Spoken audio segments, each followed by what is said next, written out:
जहाँ कागिणी ए हे सहस्म हार ए नरो। शास्त्र में एक दृष्टांत का मानो संसूचन किया गया है और उसका प्रतिपाद्य यह है कि थोड़े लाभ के लिए ज्यादा नुकसान उठाना कल्याणकारी नहीं होता, श्रेय के लिए नहीं होता। शास्त्रकार के द्वारा संकेतित दृष्टांत को मैं अपनी शैली तरीके से प्रस्तुत कर रहा हूं। 4 मित्र अर्थार्जन के लिए किसी दूसरे दूर शहर में गए और काम धंधा व्यापार जो भी किया और कुछ समय वहां रहकर स्वग्राम लौट रहे थे। पद यात्रा से ही आ रहे थे। जगह जगह भोजनालय में खाना खा लेते या जहां कोई संबंधी मिल जाता वहां खाना खा लेते, आगे चलते रहते। यूं चलते चलते वे शाम को एक गांव में पहुंचे। पहुंचते ही 4 में से एक मित्र बोला कि अरे, हमने पिछले गांव में जो मध्याह्न का भोजन लंच लिया था उस भोजनालय में, वहां हमने एक काकिणी यानी थोड़ा सा 1 रुपये का कोई 80वां भाग जितना पैसा, एक काकिणी हमने उसको यानी चारों ने एक एक काकिणी ज्यादा दे दी। हिसाब में कुछ गलती रह गई थी। 3 बोले दे दी तो दे दी, उसके भाग में है तो उसके पास रहेगी, भोजनालय वाले आदमी के पास। कि नहीं नहीं, भाग में कैसे रहेगी, वापिस चले, वो काकिनी हिसाब दोबारा करके एक एक हमारी काकिनी वापिस लेकर के आएंगे। 3 मित्र बोले भी इतनी दूर वापिस जाना आना, फिर कहीं बीच में खाना खाना, उल्टा ये तो नुकसान का सौदा है, हम तो नहीं जाएंगे। नहीं, मैं तो जाऊंगा। भाई अब जाओ, हम तुम्हारी प्रतीक्षा नहीं करेंगे, हम तो आगे बढ़ेंगे। आप आगे बढ़िए, मैं तो पीछे जाके काकिनी लेकर ही रहूंगा। मैं तेज चल के आपको नावड़ लूंगा, पकड़ लूंगा, आप आगे बढ़ो बोले, मैं तो जाऊंगा। ठीक है, हमारा तो परामर्श है कि तुम भी मत जाओ। कर नहीं, मैं तो जाऊंगा। ठीक है। वह चौथा जो मित्र, एक मित्र था, वापिस उसे जाना था पिछले गांव, तो सोचा और जो कमाए हुए पैसे हैं, मुद्राएं हैं, इनका भार तो साथ में क्यों ले जाऊं। ये जो पेड़ है ना, मैदान है, कोई नहीं देखता, दिख रहा है, यहां उसको एक मिट्टी जमीन में गाड़ दूं, है आकर के फिर खोद करके ले लूंगा, इतना भार साथ में क्यों ले जाऊं। इतनी चांदी के सिक्के हैं तो भार है। तो उसने बस वो पेड़ के नीचे जमीन को खोदा और वो नोली थी सिक्कों की, उसको गड्ढे में डाल दिया, ऊपर मिट्टी डाल दी, थोड़ा सा चिन्ह कर दिया, वापिस पहचान सकूं जगह को। अब पीछे गया और वो जो भोजनालय था पिछले गांव का, वहां गया। जाते कुछ तो सुनाना शुरू किया कि तुमने पैसा ज्यादा कैसे लिया, हमको ठग लिया, कर लिया। वो व्यवस्थापक था, बोलो क्या बात है आपकी। कि नहीं, आपने कल हमने यहाँ जो खाना खाया था, पहले आज ही दोपहर में खाना खाया था, तो उसका हिसाब करो दोबारा, एक एक काकिनी ज्यादा लिए तुमने। दोबारा हिसाब लगाया भी, कितने फुलके लिए, कितने साग लिए, कितने दाल, सब हिसाब लगाया। कहा भाई यहाँ एक काकिनी तुम लोगों ने ज्यादा दे दी, मैंने ली नहीं, क्या तुम लोगों ने दी थी मुझे, तो एक एक काकिनी तुमकी ज्यादा है, तो वापिस दो लोसा। कि वो 3 काम पर है, वो 3 नहीं आए तो उनकी तो तुम्हें कैसे देंगे, तुम्हारी तुम ले लो अपने। तो उसको उसकी एक काकिनी उसको दे दी। वो बड़ा खुश था कि देखो एक काकिनी मैंने वापस निकलवा ली। अब वह फिर अगले रोज लौटा। लौटते चलते चलते फिर वह वो पेड़ का स्थान आया। वहां पहुंचा तो गड्ढा तो खुदा हुआ था। वो जो 1000 करीब कार सापण जो थे वो तो जा चुके थे। तो ये क्या हुआ यूं, उसने और तो चारों ओर देख लिया, कोई नहीं देखता। ऊपर पेड़ के ऊपर कोई सघन पेड़ में एक आदमी बैठा था, वो उसको दिखाई नहीं दिया था, सघन पेड़ में बैठा था। उसने देख लिया कि ये चांदी के सिक्के नोली रखी है, तो वो जो ही उधर गया वह आदमी नीचे उतरा, वो गड्ढा खोदार सारा वो नोली का सारा पैसा लेके चंपत हो गया। अब एक काकनी तो उसको मिल गई, इतने 1000 कारसापन चले गए। मानो कि कल्पना करो कि 1 रुपया तो मिला और 1 लाख चले गए, तो कितना नुकसान हुआ। शास्त्रकार मानो यह उपदेश संदेश दे रहे हैं कि थोड़े से लाभ के लिए ज्यादा हानि नहीं उठानी चाहिए। यह एक दृष्टांत है और पैसों के संदर्भ में है, क्योंकि शास्त्रकार ने भी सोचा होगा, या हम अनुमान लगा लें, कल्पना कर लें कि गृहस्थों को पैसे की बात जल्दी समझ में आ जाएगी, तो उसने पैसे की बात से बात को मानो समझाने का प्रयास किया कि थोड़े लाभ के लिए ज्यादा नुकसान।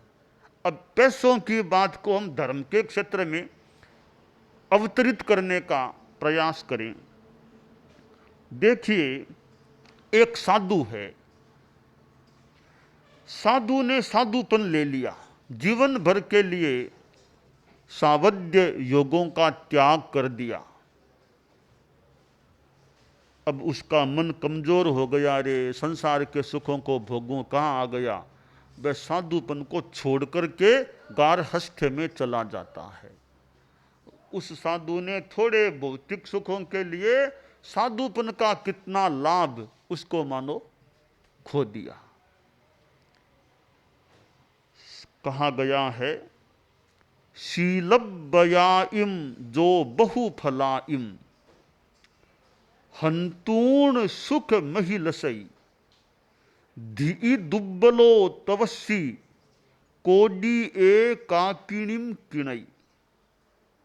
कि शील व्रत जो बहुत फल वाले होते हैं, आत्मा का कितना लाभ, सहज में देवलोक में कितने सुख मिल सकते हैं, भौतिक भी।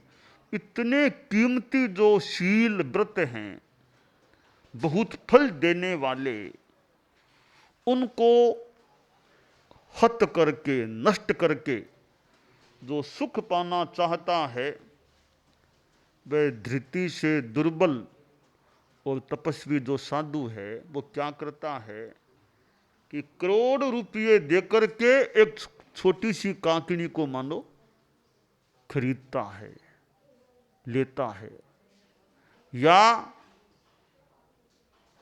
थोड़े में बड़ी चीज को मानो बेच देता है। करोड़ देकर के और काकिनी को लेना कितनी बुद्धिमंदता की बात हो सकती है। तो साधु को यह सोचना चाहिए कि साधुपन लेकर के फिर छोड़ देना भौतिक सुखों के लिए, आहा कितना महान तत्व जो प्राप्त हुआ उसको खो देना। बुरा तो न लगे तो अभागा आदमी है वो साधु, अभागा है एक तरह से। इतनी बड़ी साधुपन की संपदा, त्याग संयम की संपदा को गारहस्थ के सुखों के लिए छोड़ देता है। अथवा साधु साधना करता है, फिर निदान कर ले, अरे इतनी साधना करता हूं, इसका फल यह हो कि आगे के जन्मों में मैं चक्रवर्ती बन जाऊं, बड़ा सम्राट बन जाऊं, बड़ा आदमी बन जाऊं, इतना बलशाली बाहुबल वाला आदमी बन जाऊं।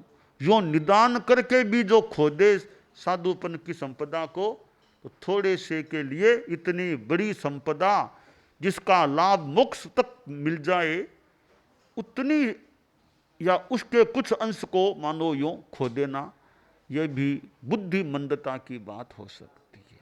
यह तो मैंने साधुओं की बात बता दी, अब मैं गृहस्थों की बात बताना चाहता हूं। गृहस्थ कैसे थोड़े के लिए बहुत को खो देता है। एक गृहस्थ है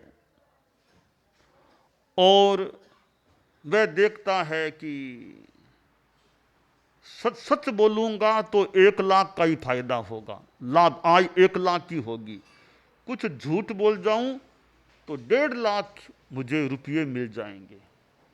अब वह आधा लाख ज्यादा पाने के लिए झूठी बात कहता है, झूठ बोलता है, झूठा साइन करता है कि आधा लाख और मिल जाएगा। उस आधा लाख के लिए तो ईमानदारी की संपदा है, उसको वो मानो खो रहा है। थोड़े से पैसे के लिए झूठ बोलना, छल कपट करना, झूठा साइन करना, तो यह करके थोड़े से लाभ के लिए अपनी संपत्ति को खोने की बात हो जाती है, ईमानदारी की संपत्ति को खोने की बात हो जाती है। अब जैसे एक श्रावक था, वो सामायिक में था, तो सामायिक एक संपदा है धर्म की। अब उसे याद आया कि मैं थोड़ी देर पहले दुकान से आया हूं, दुकान बंद कर दी मैंने, मंगल कर दी, बंद कर दी, पर पुराने जमाने की बात है, सैकड़ों वर्ष पहले, 2000 रुपये की थैली किसी ने मुझे व्यवसाय के संदर्भ में दी थी। वो तो मेरी दुकान के बाहर ही छूट गई, अंदर में नहीं रखी थी उसको। अब वो 2000 रुपये उस जमाने के कोई ले गया तो कितना नुकसान होगा। अब गृहस्थ, यहां आप सोचिए, अब एक आदमी ऐसी स्थिति में सोच ले कि छोड़ो सामायिक को, अपने चलो पैसा को संभाल लें, तो सामायिक को खो दिया कुछ पैसे के लिए। तो सामायिक भी तो संपदा है। अब पैसा पता नहीं जाने के बाद मिलेगा या नहीं मिलेगा, क्या पता, कोई ले गया तो क्या पता। पैसा तो मिलेगा या नहीं मिलेगा प्रश्नवाचक चिन्ह है, पर सामायिक तो जाएगी ना, बीच में भंग करके जा रहे हो।